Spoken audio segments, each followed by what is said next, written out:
In his book Paul and Epictetus on the Law, Nico Huttunen displays Paul's interpretation of the Torah with Stoic methods, such as 1 Corinthians 7 through 9, and asserts that in some passages, such as Romans 1 through 2 and Romans 7, Paul's thinking is Stoic, not Platonic, and demonstrates that Paul's famous I passage in Romans 7 through 25 owes much to the Stoic anthropology and psychology. Where the latter is concerned, Huttunen suggests that Epictetus' use of the first person presents a good analogy for Paul's employment of I as a rhetorical device.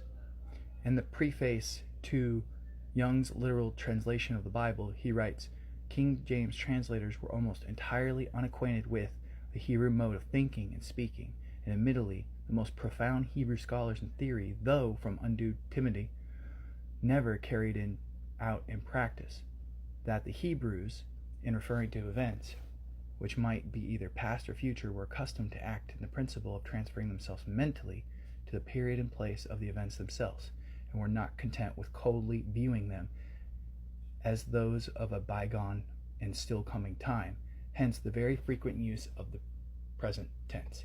In the discourses of Epictetus, AD 55 to 135, we can see similarities with that which is of Paul's rhetorical style in Romans. What then? Do I take these faculties which you possess? By no means, for neither do I take away the faculty of seeing.